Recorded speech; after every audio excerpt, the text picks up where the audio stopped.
Kinontra ni dating DILG Secretary Rafael Aluna ng inilabas na 10-dash line ng China kung saan sakop nito ang Palawan. Ayon sa dating kalihim, pantasya lamang ito ng China. Nagbabalik si Waywaya Macalma.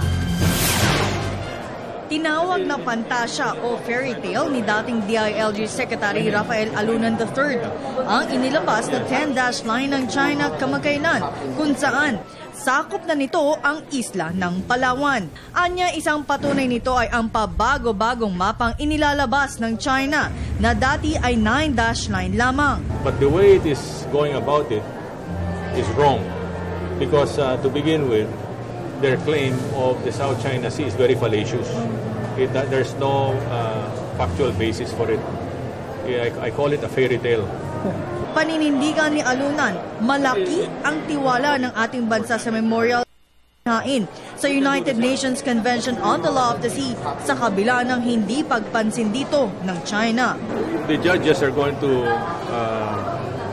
examine the merits of our case.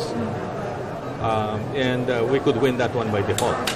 Dahil kapansin-pansin na naging agresibo ang China kamakailan ukol sa pinag-aagawang teritoryo sa West Philippine Sea, maging ang ibang bansa ay pareho ang simpatya rito. Katunayan ng mapag-usapan ito sa Shangri-La Dialogue na ginanap sa Singapore para sa Annual Security Dialogue kamakailan. Tumanggi ang China na pag-usapan ito at ipaliwanag sa mga lider ng bansa ang kanilang claim sa pagkakaroon ng mapa sa West Philippine Sea.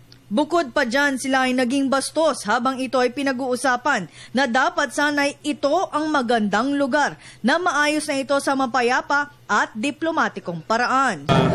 We came away very, very concerned and disappointed in the behavior of China because instead of using that forum to engage in preventive diplomacy, they were very, very arrogant and they were talking down to all the countries. And we came away with the distinct thought that China is really egging for a fight. Kaya naman layunin ngayon ng dating kalihim ay ang pagbibigay ng impormasyon sa publiko kung gaano kahalaga sa ating bansa ang mga teritoryo sa West Philippine Sea. Para sa Telebisyon ng Bayan, Waywaya Macalma.